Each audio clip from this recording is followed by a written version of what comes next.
자, 들어가겠습니다. 너무나 중요한 것이고, 요거, 여러분들이, 출제위원들이 보통 이러한 유형으로 낸다는 것을 기억하셔야 됩니다. 자, 들어가 볼게요. 수평면에서 물체가 증지했다 하게 되면 금방 배웠던 토크 총합이 0이고, 알짜 힘 총합이 0임을 반드시 기억을 하셔야 됩니다. 그러면은요, 또 연습해 보겠습니다.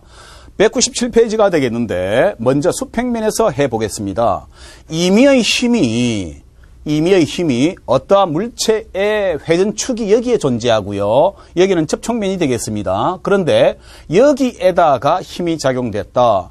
원에서 임의의 방향으로 힘이 작용되면 항상 중심과는 수직이다 하는 겁니다.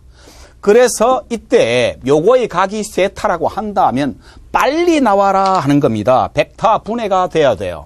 그러면 수평성분은 하게 되면은 적어보겠습니다. F 코사인 세타 될 것이고, 마찬가지로 벡터 분해를 해보면은요, 수직 성분이 F 사인 세타가 될 것이다 하는 겁니다. 그래서 토크를 표시를 해보면은요, 자, 일단 여기서 요거의 반지름이, 자, 중심축에서부터 힘이 작용하는 데까지 요게 수직이라 했을 때, 토크를 표시를 해버리면은 요것이, 즉 다시 말해서 반시계 방향으로 회전을 합니다. 반시계 방향을 플러스라 정해볼게요. 토크라는 것은 뭐냐 하게 되면은 F 곱하기 R이다로 쓸 수 있겠습니다. 그런데 토크 총합을 0으로 만들어야 되기 때문에, 자, 마찬가지로 이 물체가 움직이지 않는다면 어렵습니다. 그러면은요, 요 방향으로 하는 겁니다. 요 방향으로 힘이 존재해야 될 것인데, 이 물체가 미끌리지 않는다면 수평 성분이 같아야 된다 하는 겁니다. 해서 요것이 뭐냐 하게 되면은 F 코사인 세타가 빨리 나와야 되고, 다음 여기가 회전축이고 축에서부터 마찰력까지의 거리가 라지 R이므로 요것이 반시계 방향으로 돌려고 하고 요것이 시계 방향으로 돈다는 걸로 가정을 해서 총합을 0으로 놓겠다는 뜻이에요. 그러면은 요거의 성분과 여기에서 요거의 수직이지요. 요거를 가지고 오니까 토크 다시라는 것은 F 코사인 세타 R로 표시할 수 있는데, 요거와 요것이 크기 같고 방향 반대가 되면 요 물체는 움직이지 않고 정지해 있다는 것을 의미하는 겁니다. 그래서 맨 먼저 첫 번째, 자 갑니다. 힘의 평형이 일어났고요. 요거의 토크와 요거의 토크가 총합이 0이다로 넣을 수 있는 능력이 중요한 거다 하는 겁니다. 자, 조금 복잡한 것 같으니까 한 번 더 설명해 볼게요. 자, 여기서 맨 먼저 힘은 벡터 분해를 하셔야 되는데, 수평성분 하게 되면은 얘가 뭐냐 하게 되면은요, F 코사인 세타입니다. 중요하니까. 자, 그러면은요, 안 움직임으로 알짜 힘을 0을 만들어야 되기 때문에 요렇게 작용하는 마찰력이 얼만가 하게 되면은 F 코사인 세타가 존재한다가 빨리 나와줘야 된다 하는 겁니다. 다음, 여기서 가만히 보니까 또 회전축이 있음에도 불구하고 회전하지 않기 때문에 회전하지 않는 상황을 간단히 표시하게 되면은 여기서 접선으로 의미의 힘을 가했을 때에 항상 수직이 되는데, 요 토크의 총합이 하게 되면은 F 곱하기 R로 쓸 수가 있습니다. 다음, 여기서 요것을 축으로 마찰력이 작용하는데, 이 마찰력과 라지 R이 수직이 되므로 여기서 다시 한 번 더 표시하면 하는 거예요. 여기서 토크라는 것은 F 코사인 세타 R로 쓸 수 있고, 요거의 크기와 요거의 크기는 같고 방향이 반대가 되는 상황이 수평면 위에서 토크 총합 R자 0을 표시하는 핵심이 되겠습니다. 그래서 여러분들 책에 표시가 되어 있는 바와 같이 1번, 2번 형태 반드시 봐주시기를 바라겠습니다.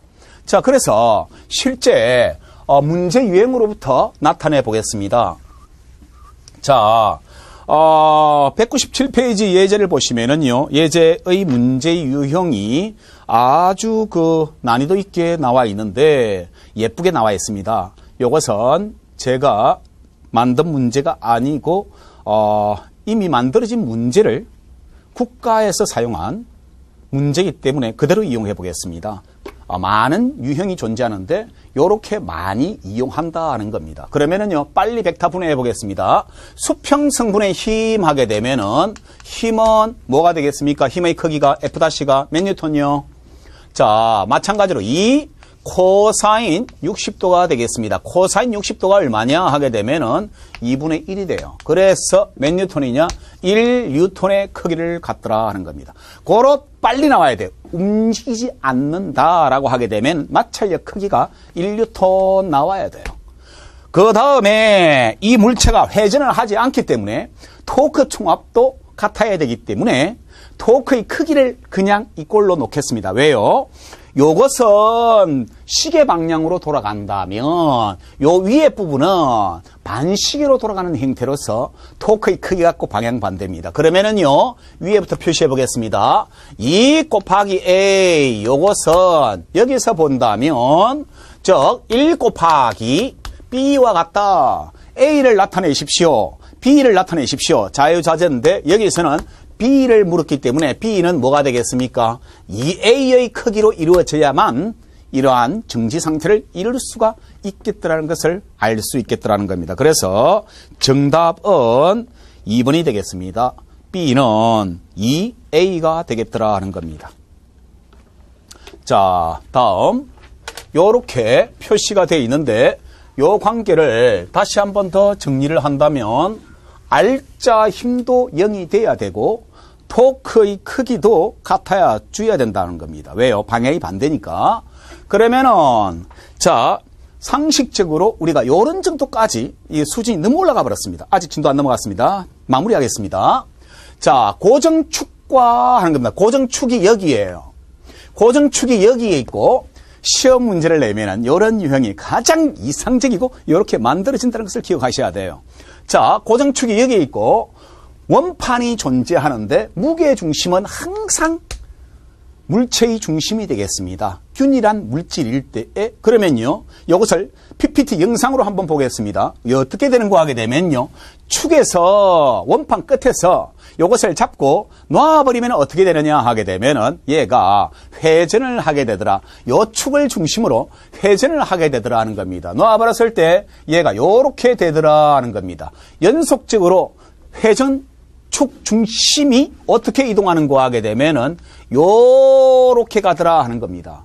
그러면은요, 요 상황일 때는 하는 겁니다. 힘과 거리가 평행이기 때문에 토크 얼마?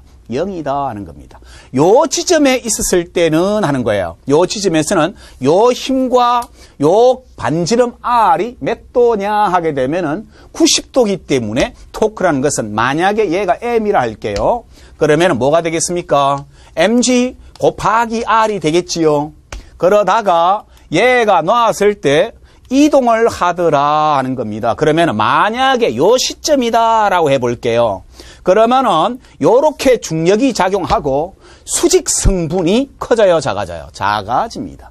그러면은 토크 최대에서 토크가 감소하다가 여기에 왔을 때 토크가 0이 되더라. 그러면은 이 회전체가 회전을 하면서 토크의 관계를 물을 수가 있겠습니다. 그러면은 토크는 증가한다, 감소한다? 감소하다가 완전히 수직이 됐을 때, 즉 다시 말해서 고정축과 무게중심이 일직선상 수직이 됐을 때 토크가 0이다를 찾아내는 게 핵심이 되겠습니다.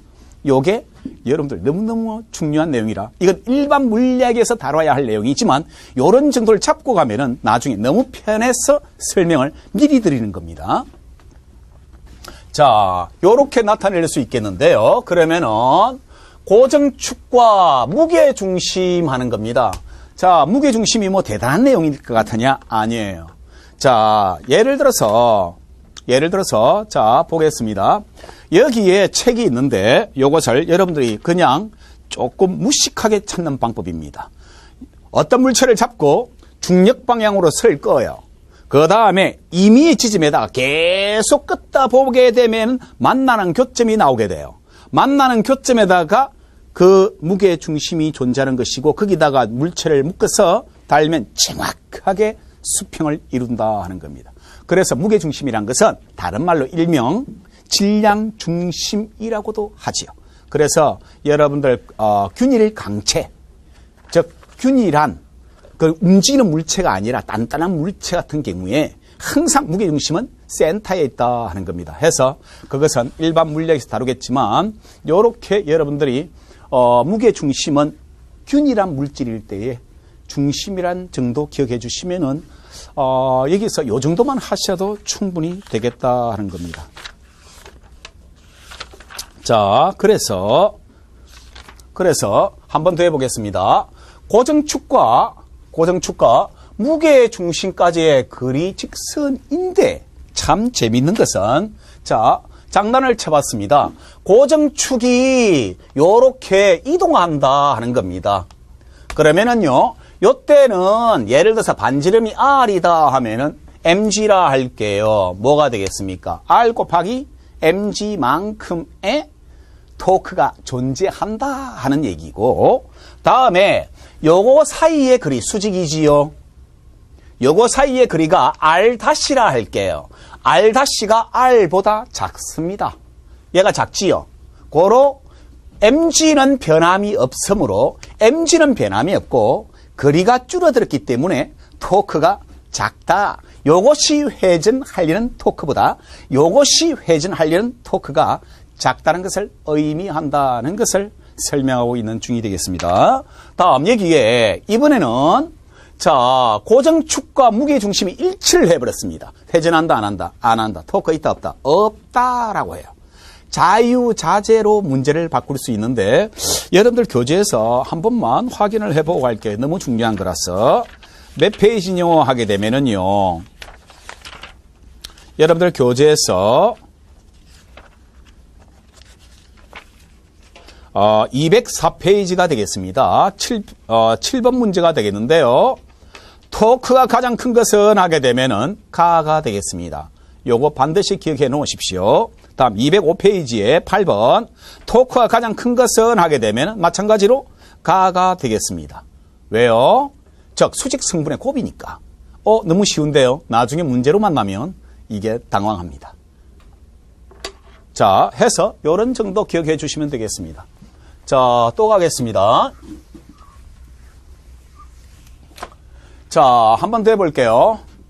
자, 이번에는 고정축과 무게중심이, 요것이 무게중심이 되겠고, 요것이 고정축, 즉 회전할 수 있는 회전축을 고정축이라고 하겠습니다.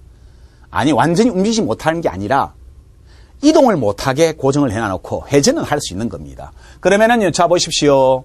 얘가 R이라 해볼게요. R 곱하기 뭐가 되겠습니까? mg다 하면은 토크 1이라 해볼게요. 다음, 여기서는, 자, 보십시오. 수직선을 끌 수 있어야 돼요.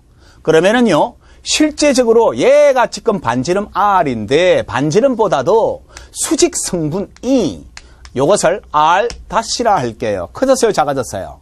작아졌습니다. 그래서 토크 2가 토크 1보다 작다 하는 겁니다. 그러다가, 자, 얘가 지금 현재 R이지만, 수직 성분의 거리가 있다 없다? 없습니다. 그래서 이것은 토크가 얼마라고요? 토크 3가 0이다 하는 겁니다. 요런 거 판별해내면 되겠습니다. 자, 요런 정도를 여러분들이 확인을 하시고 구분만 된다면은 학습 흑교는 다 해버린 것과 같습니다.